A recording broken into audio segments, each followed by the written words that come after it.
Well, where the heart is, in that area. So, okay. So that that's would over be, her heart. obviously the heart area would be like the first spot. So you're saying like chest pain or something Chest like pain, that? Okay. shoulder area. And let's put it in the front so how people about can see here? it. So, okay. Let's see. I almost want to say something in the head, like the brain, headaches.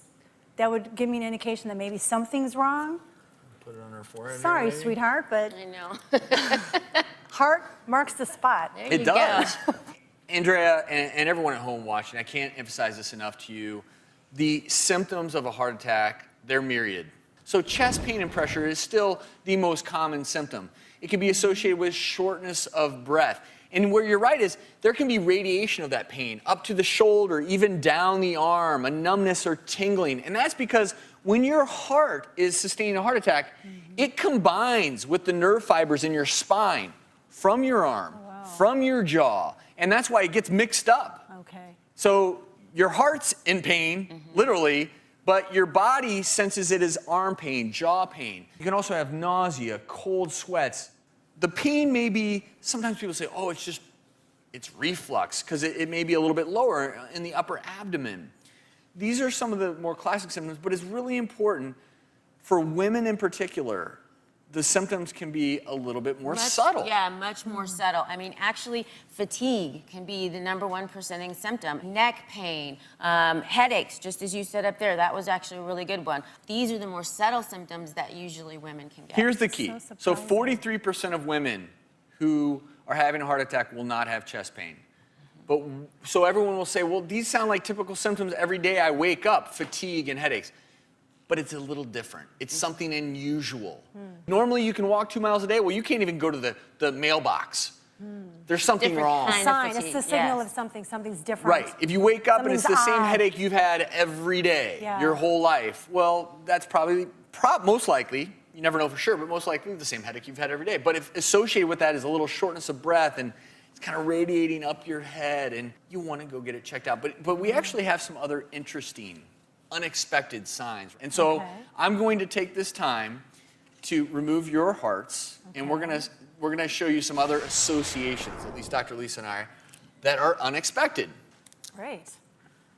So how here to about, learn. Dr. Lisa, you do the first one. Okay. I'm going to place this. This is not her cheek. This is her earlobe. Or Would you earlobe. ever think there would be an association? Wow.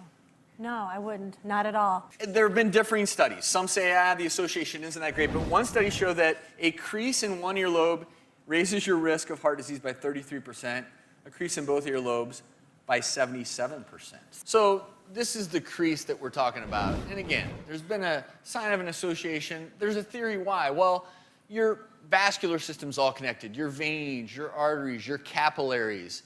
And interestingly, over time, if your cholesterol comes up and you're having more and more fatty plaque deposits in your arteries, what can happen is you can get diminished blood flow over time. Your earlobes are very rich in capillary beds. As blood flow is diminished potentially to this area, it can actually cause a bit of a collapse, theoretically increasing this earlobe crease.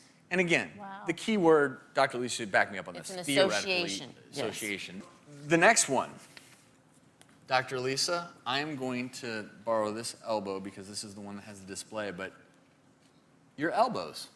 See this picture up here? That's an elbow. Those are actually cholesterol fatty deposits, and that can be an indication of high triglyceride levels in your blood. And you can get these fatty deposits in certain areas, so it's just a sign of increased fats in your bloodstream, more triglycerides, more cholesterol, more likely you're going to have deposits in your arteries. That can lead to heart disease. Last but not least, you want to take one last stab at it? Let's see. This area, the calf. Had to help my Bingo! baby. Yay! And women with calves less than 13 inches were more likely to develop carotid plaques.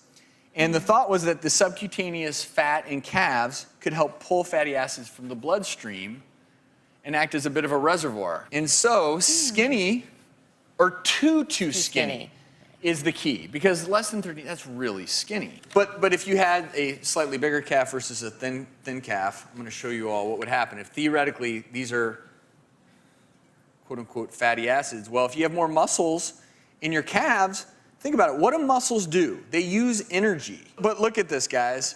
You see how this bigger thigh is sucking up more of the fatty acids? Well, you know what fatty acids are? They're energy.